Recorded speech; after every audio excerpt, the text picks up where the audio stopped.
Hello everyone. So today we're going to go back to the whole process of spiritualization, which after all is one of the key quests of INFJ experience. At least it is the quest that I have defined in my recent work, according to which the INFJ can reach a level of self-affirmation and autonomy, meaning, purpose in their life that is roughly corresponding what Carl Jung calls the journey of individuation of the self, okay?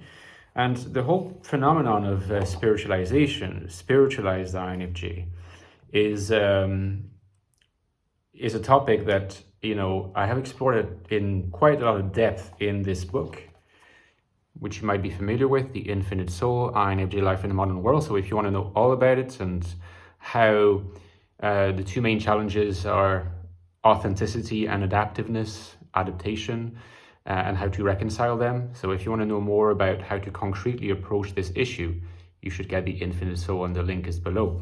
However, what I want to say in this video is that there's probably an area that is not emphasized quite enough in The Infinite Soul, that I would now, with the benefit of not just hindsight, but also psychotherapeutic training, I would have emphasized more. And nothing prevents me, in fact, from emphasizing this aspect more in my future work. We'll see how that fits with my intention to dedicate a whole book to the NI function, because NI by definition is not a function of feeling, but I do want to talk about feeling in this video. Because, as you know, the two more common insecure forms of INFJ life are the adaptive submissive form, which is also called the compliant form. And there's a lot of compliant INFJs in the world. And on the other hand, the solipsistic form, which I also call the withdrawn form. And it comes in two forms. There's two variants of this particular withdrawn subtype. There is the pure NI subtype and the NITI subtype, which makes sense that these two variants should be articulated around introverted functions, since by definition withdrawal is an introverted process, right? In the case of adaptive submissiveness and the compliance that defines that kind of INFJ, there's more direct engagement with social reality, but there is a tendency indeed to introject what the INFJ expects the others to want from them, either in terms of being and in terms of doing. And so what usually happens as a result is adaptation purchased at the price of authenticity, okay? And it's interesting because in a certain sense, you could say that the first insecure type, the compliant, has adaptation but not authenticity, and so they are incomplete in that sense, whereas the withdrawn type has authenticity to some extent, since they are very loyal to their NI worldview, but they don't have adaptation, okay?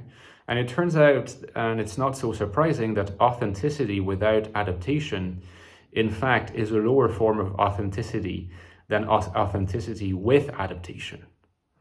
It's kind of a complex concept to wrap your head around, but in fact, the full meaning of authenticity is when it is embodied in the world, and when it is, if you like, put to the test in interactions with other people. This is when you know that you really are authentic.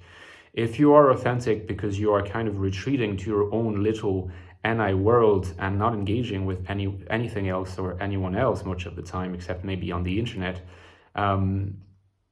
you're not really testing how authentic you are. But no doubt, at some level, there is certainly in the withdrawn type, in the solipsistic type, more of a concern and more of a push toward authenticity than there is in the case of the compliant, whereas in the case of the compliant, there's more of a concern with adaptation than there is in the withdrawn type. Both types ultimately are existentially incomplete. Because they are existentially incomplete, they are going to find some degree of dissatisfaction with their lives. And maybe partly that dissatisfaction explains why there's a good chance they'll end up watching my content because I talk about these issues, right? So I would personally lean probably more toward compliance, than solipsism. There's a lot of INFJs, like I said, who lean toward compliance. There are certainly quite a lot of INFJs that lean towards withdrawal and solipsism as well. Now, one thing that we should take into account is that, and again, like I said, I don't think that I highlighted that enough in the book in hindsight, but I can certainly do it more in my future work, is that it is not fundamentally just about making a choice to embody your authenticity in the real world, right? I mean, I believe that the Infinite Soul gives you a really good blueprint and roadmap to how to do that. Okay, first working on how you perceive things around you and trying to shift the register. I mean, that is very, very important. But at the same time, I think that we cannot attain to a full picture of what exactly is going on and the stakes involved if we don't address the question of unconscious feelings. Because unconscious feelings really have quite a strong influence on the kinds of modes of being that we decide to espouse. And it is fairly well known, that insecure types deal with repressed negative feelings. Most of the time they are repressed, but you can see their influence in the fact that an INFJ is going to choose a compliant approach or is going to choose a withdrawn approach. So, for example, the basic negative feelings that a human experiences tends to be guilt, shame, envy, and anger. And when it comes to the compliant INFJ, it seems to me that there is all of these negative feelings are there. In the case of the withdrawn INFJs, all these negative feelings are there. But if we focus on guilt and shame, in a sense, the reason why the compliant INFJ adapts by forgetting themselves in the process is because there is a part of them that believes that if they were to show themselves for what they're, in the full breadth of their being, right? They would show more of their and I world. They would show more of their authenticity. People would reject them. People would not want to engage them. Now, I said in the book, and people often say that we live in a world today that tends to value things that are not very consonant with INFJ experience. And so there is an additional incentive to attempt to, consciously or not, conceal these sides of ourselves.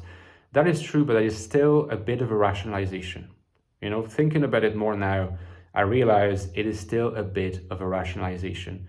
The real reason, I think, is that the person has not really addressed these feelings of guilt and shame that make it so that they don't think that they are worth enough, that they're not good enough. They don't think they're good enough to warrant having a good connective link with other people, were they to be themselves instead of embracing whatever they think the other person is expecting. So there's work to be done here at the level of these unconscious feelings, often repressed, sometimes not completely repressed, and some INFJs are, quite openly depressed or anxious about these things. In the case of the withdrawn INFJ, the dynamic is a little bit less obvious to locate because these INFJs seem to reject other people, but it's a defense. They reject other people because they think other people would hurt them, and they think other people would hurt them because, if you like, they think they're worthy of being hurt. It's going a little deep. Maybe this will be a little bit difficult to swallow for some people at first, but I have no doubt that this is what's going on. It's not even something that I think is a hypothetical. The withdrawn INFJ avoids other people because confrontation with other people is hurtful. And it's hurtful because they think they're going to be hurt, and they think they're going to be hurt because they deserve to be hurt at some level. That's what they believe, even if it's an unconscious feeling and it's repressed.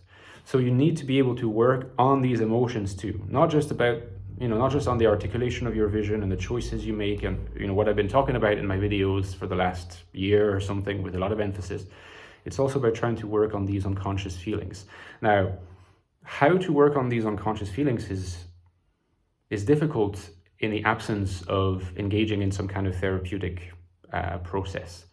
either a psychoanalysis or a psychotherapy where you can address these issues. And perhaps this is an opportunity for me to say, INFJs are really a well-placed type when it comes to appreciating that therapy is not a bad word, it's not a stigma. First of all, because INFJs themselves can make very, very good therapists. They recognize the value of therapy, but also because a lot of the INFJ potential that lies in wait of being actualized can be actualized in part by learning to develop a stance toward themselves that is more lenient, that is more accepting. And only once they've managed to accept themselves more as they are, will they have the resources to embrace a more authentic stance, which will in turn have only positive impacts on their productivity, on their self-esteem, and on their quality of life. So let me know in the comments what you thought, guys, about this video, which goes a bit more into feelings and psychoanalysis and psychotherapy. Don't forget that if you want to understand the INFJ mind, INFJ consciousness, I've also written this book prior to the Infinite Soul, in the sense the prequel of the Infinite Soul, the Ecstatic Soul, a new look at the INFJ personality. Deepest investigation of the INFJ mind you'll find online, has helped a lot of people. Check the reviews and get the book.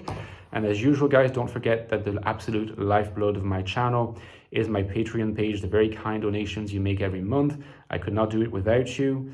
I depend on you to be able to continue producing high quality content, but also you know that you get some nice perks, access to our Discord server, access to bonus videos every 2 weeks that go in depth about a particular topic from mainstream YouTube or my books, and other perks as well. So hopefully see you there, and I'll talk to you next time. Bye-bye.